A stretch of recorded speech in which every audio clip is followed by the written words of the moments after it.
Next programme તો ફાઇલમાં જઈને ન્યૂ ફાઇલ લઈ લઈએ પહેલા તો આપણે swapping of number. Okay, swapping એટલે શું પહેલા તો એ સમજો.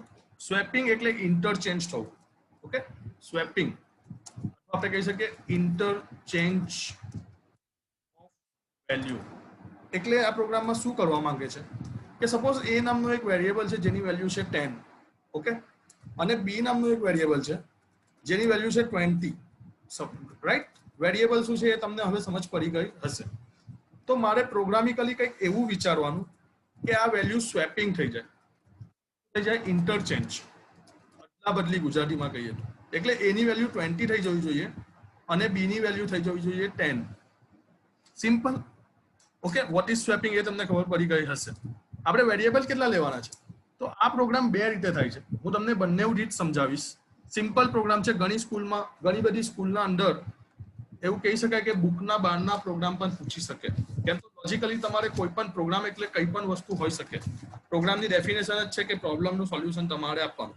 એવું જરૂરી નથી કે પ્રોબ્લેમનું સોલ્યુશન ફિક્સ્ડ હોય એટલે બુકના અંદરથી જ પ્રોગ્રામ પૂછાય એવી કોઈ અપેક્ષા કે એક્સપેક્ટેશન તમારે રાખવાની નહીં. ઘણી સ્કૂલ્સના અંદર જાણી જોઈને, અને હું તો કહું છું વેલ એન્ડ ગુડ કે આઉટ ઓફ બુકના પ્રોગ્રામ આવા પૂછી શકે, અને પૂછવા જ જોઈએ તો તમારે નોલેજેબલ એક્સચેન્જ અને લોજિક ઇમ્પ્રૂવ કરી શકો. તો આ પ્રોગ્રામને આપણે બે રીતે સોલ્વ કરી શકીએ. બંને રીત હું તમને સમજાવીશ.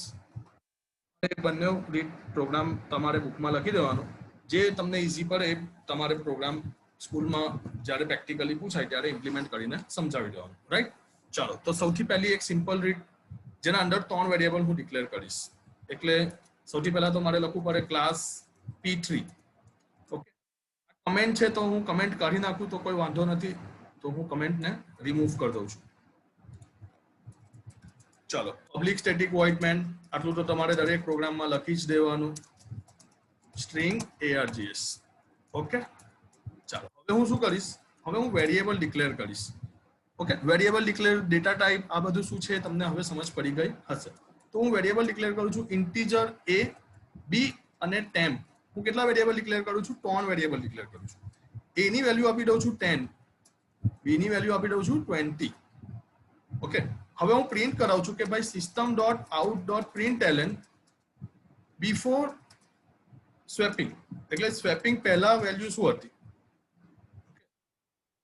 Value is,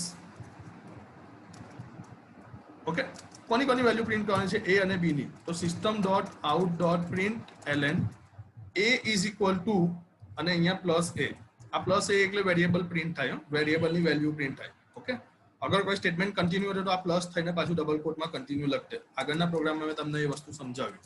system.out.println value b is equal two, અને એની જે વેલ્યુ હોય તે. રાઈટ, તો પહેલા આપણે આટલો પ્રોગ્રામનું આઉટપુટ જોઈએ. પ્રોગ્રામને સેવ કરીએ p3 નામથી, તો p3.java. ઓકે, બેઝિકલી જે નામથી આપણો ક્લાસ હોય તે નામથી સેવ કરવું પડે. ચલો આપણે એને કમ્પાઇલ કરાવીએ. એક્ઝિટ કોડ 0 એટલે મારા પ્રોગ્રામમાં કોઈ એરર નથી. હું આઉટપુટ એનું જોઈશ. ટૂલ્સમાં જઈને go. Before swapping value is a is 10 અને b ઇઝ 20. પરફેક્ટ, જે ઓરિજિનલ વેલ્યુ છે એ પ્રમાણે છે. હવે આપણે સ્વેપિંગનું લોજિક લગાવીએ. એટલે હવે જો હું શું કરું છું, સૌથી પહેલા ટેમ્પ નામનો જે મેં વેરિયેબલ લીધો છે એ વેરિયેબલને હું શું કરીશ કે ભાઈ તું એક કામ કર, તું એની વેલ્યુ લઈ લે અત્યારે તારા અંદર. એટલે અત્યારે ટેમ્પમાં શું આવી ગયું તો હું કહી શકું ટેમ્પના અંદર અત્યારે આવી ગયું 10. ઓકે, શું આવશે? 10. રાઈટ, કેમ તો એની વેલ્યુ કેટલી હતી? 10. રાઈટ, ચલો હવે હું શું કહીશ, એ તું બી ની વેલ્યુ લઈ લે. એટલે એમાં શું આવી ગયું? 20. સ્વેપિંગ થયું? યસ. અને finally B is equal to શું આપી દઈશ? તો ભાઈ ટેમ્પ. કેમ તો ટેમ્પને મેં એવું કીધેલું તું અત્યારે એની વેલ્યુ રાખ. એટલે એના અંદર 10 હતું, ટેમ્પના અંદર. યસ. તો હવે બી ને મેં ટેમ્પની વેલ્યુ આપી દીધી, એટલે ઇનડાયરેક્ટલી બી ને મેં એની વેલ્યુ આપી દીધી. તો એ કેટલું થઈ ગયું? 10. જો તમે જોઈ શકો છો એની વેલ્યુ જે 10 હતી, મેં આ લોજિક લગાવ્યું. લોજિક પછી એની વેલ્યુ થઈ ગઈ 20, અને બી ની વેલ્યુ જે 20 હતી, આ લોજિક પ્રમાણે હવે બી ની વેલ્યુ 10 થઈ ગઈ. એટલે હું કહી શકું કે મારા પ્રોગ્રામમાં વેલ્યુ શું થઈ ગઈ? સ્વેપ થઈ ગઈ, ઇન્ટરચેન્જ થઈ ગઈ. ઓકે, વેલ્યુને પ્રિન્ટ કરાવવાની તો આ સ્ટેટમેન્ટને હું કોપી પેસ્ટ કરી દઈશ. અહીંયા બિફોરની જગ્યા પર આફ્ટર લખી દઈશ, અને હવે મારા પ્રોગ્રામનું આઉટપુટ હું ચેક કરાવીશ. તો ટૂલ્સમાં જઈને પહેલા તો જે જૂનું આ જે આઉટપુટનો જે ડેશ છે, ઓલરેડી મારું જે જૂનું છે એને મારે ક્લિયર કરવું છે.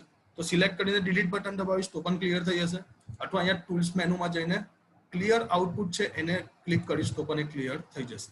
ટૂલ્સમાં જઈને કમ્પાઇલ કરીશ. Okay, exit code 0, that means મારા પ્રોગ્રામમાં કોઈ પણ એરર નથી. ટૂલ્સમાં જઈને ગો, તો જો તમે જોઈ શકો છો before swapping value is 10 and 20, after swapping value is 20 and 10. Right, program simple હતો પણ પ્રોગ્રામ ઘણીવાર 10 માર્ક્સમાં સ્કૂલમાં પૂછી લે છે. ઇઝીલી 10 માર્ક્સ લેવાના છે, કોઈ વસ્તુ ગોખવા જેવી નથી, તમારે પ્રોગ્રામને ખાલી સમજવાનું જ છે. ઓકે, એવું જરૂર નથી કે 10 અને 20 માટે જ આવે, તમે વેલ્યુ ચેન્જ કરશો 105 અને અહીંયા હું આપું છું 250, તો ઓટોમેટિક એ 105 અને 250 નું એક્સચેન્જ કરીને આપી દેશે. જો ટૂલ્સમાં જઈને કમ્પાઇલ અને અગેન્સ્ટ ટૂલ્સમાં જઈને ગો, તો જો તમે જોઈ શકો છો પહેલા હતી 105 અને 250, હવે થઈ ગઈ 250 અને 105. ઓકે, ઈઝી હતો. ઓકે, નહીં સમજ પડે પ્રોગ્રામમાં તો તમે મને કમેન્ટમાં પૂછી શકો છો, હું ડેફિનેટલી તમને એનું સોલ્યુશન આપીશ. Okay, line by line program સમજાવેલો છે એટલે ઈઝી તમને લાગવો જ જોઈએ. તો બી કઈ પ્રોબ્લેમ હોય, કન્ફ્યુઝન હોય તો તમે મને એની ટાઈમ કમેન્ટમાં પૂછી શકો છો. હવે આ જ પ્રોગ્રામને બીજી રીત પણ આપણે ઇમ્પ્લિમેન્ટ કરીને ઇમ્પ્રૂવ કરી શકીએ, બીકોઝ લોજિક છે, લોજિક આપણે ગમે તે રીતે યુઝ કરી શકીએ. ઓકે, તો હું આ જ પ્રોગ્રામને હવે બીજી રીતથી સમજાવું છું. ઓકે, ઘણીવાર સ્પેસિફાઈ કરેલું હોય કે swapping of 2 number using 2 variable, તો 2 વેરિયેબલ વાળો લોજિક અલગ છે અને યુઝિંગ 3 વેરિયેબલ, આ 3 વેરિયેબલ માટેનું લોજિક પણ અલગ છે. તો અગર સ્પેસિફાઈ નહીં કર્યું હોય તો તમારે જે રીત ઈઝી લાગે એ રીત કરવાની, પણ અગર જો સ્પેસિફાઈ કરેલું હોય કે ભાઈ તમારે આ યુઝ કરવાનું છે, તો તમારે જે સેકન્ડ વાળું લોજિક હું તમને અત્યારે સમજાવું છું એનો યુઝ કરવાનો છે. ઓકે, કે 2 વેરિયેબલનો યુઝ કરીને કેવી રીતે તમે સ્વેપિંગ કરી શકો. તો ચાલો હું તમને જે બીજી રીત છે, બીજું લોજિક છે તે સમજાવું છું. ઓકે, ચાલો. તો સપોઝ હું મારું જે ટેમ્પ નામનો એક વેરિયેબલ હતો એક્સ્ટ્રા એ નથી લેતો, એને રિમૂવ કરી દઉં છું. એની વેલ્યુ 10 રાખું છું, બીની વેલ્યુ 20 રાખું છું. ઓકે, આપણું જૂનું જે સિસ્ટમ હતી તે જ પ્રમાણે. ચલો હવે શું કરીશ, અહીંયા મારું લોજિક ચેન્જ કરીશ. લોજિકને તમે સમજી લેશો તો પરફેક્ટ તમને પ્રોગ્રામ સમજ પડી જશે. હું લખીશ a is equal two a minus b. Okay, any value અત્યારે કેટલી છે, તો સર એની વેલ્યુ છે 10, તો અહીંયા લખી દઈશ 10 માઇનસ b ની વેલ્યુ કેટલી છે, કમેન્ટમાં લખજો એટલે પ્રોગ્રામમાં ઇફેક્ટ નહીં પડે. b ની વેલ્યુ કેટલી છે 20, તો અહીંયા લખી દઈશ 20, એટલે કેલ્ક્યુલેટ થઈને કેટલું આવશે -10, એટલે એના અંદર કેટલું આવ્યું -10. ઓકે, હવે બીજી લાઈન લખીશ b is equal two a plus b. Okay, any value કેટલી, તો એની વેલ્યુ 10 ના, છેલ્લા સ્ટેટમેન્ટમાં એની વેલ્યુ થઈ ગયેલી -10, તો અહીંયા એની વેલ્યુ શું કરાશે -10. ઓકે, પ્લસ b ની વેલ્યુ 20. ઓકે, તો -10 પ્લસ 20 તો કેટલું થાય 10, એટલે b ની વેલ્યુ કેટલી થઈ ગઈ હવે 10. રાઈટ, અને ફાઇનલી હવે એક સ્ટેટમેન્ટ લખીશ a is equal two b minus a. Right, તો b ની વેલ્યુ કેટલી છે, તો હું કહી શકું સોરી b પ્લસ a. હા, તો b ની વેલ્યુ કેટલી છે, b ની વેલ્યુ લાસ્ટમાં હતી 10, લાસ્ટ વાળી ગણવાની, ઉપર વાળી નહીં ગણવાની. તો લાસ્ટમાં b ની વેલ્યુ હતી 20 પ્લસ a ની વેલ્યુ કેટલી છે, તો લાસ્ટમાં a ની વેલ્યુ હતી -10, અહીંયા માઇનસ જ આવશે, સોરી, લાસ્ટમાં શું હતી -10. ઓકે, તો હવે આપણે તમે એનું કેલ્ક્યુલેશન કરો,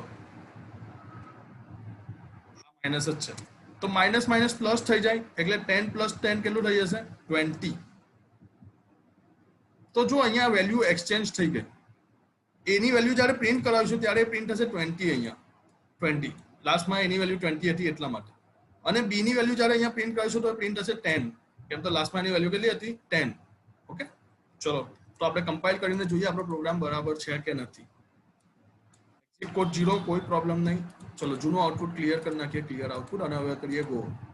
હા, તો જો 10 અને 20 હતી, સ્વેપિંગ થઈને થઈ ગઈ 20 અને 10. રાઈટ, તો આ લોજિક બી છે જેમાં 2 જ વેરિયેબલનો યુઝ કરેલો છે. ઓકે, અગર સ્પેસિફાઈ કરે કે તમારે બંને રીતથી કરવાનું તો બંને કરવાનું, અગર એવું કહે કે 2 જ વેરિયેબલનો યુઝ કરવાનો છે તો આ વાળી રીત કરવાની, અને કોઈ સ્પેસિફાઈ નહીં કરે તો તમારે આ વાળી રીત કરી દેવાની, આના પહેલા જે રીત કરાવેલી તે. ઓકે, તો જો અહીંયા મેં શું કર્યું, a is equal two a minus b, b is equal two a plus b, અને a is equal two b minus a. Okay, basically simple જ છે, તમારે આ બધા પ્રોગ્રામ તમારી બુકમાં પણ લખી દેવાના. અને આ લેક્ચર હું યુટ્યુબ પર બી મૂકી દઈશ, તમે ત્યાંથી પણ વિડીયો રિફર કરી લેજો. ઓકે, તો અહીંયા તમારા આજના 2 પ્રેક્ટિકલ પ્રોગ્રામ જે મેં સમજાવવાનો હતો તે ક્લિયર થાય છે. ઓકે, તમને કંઈ પણ કન્ફ્યુઝન હોય, કોઈ નહીં સમજ પડી હોય તો તમે મને એની ટાઈમ કમેન્ટમાં પૂછી શકો છો.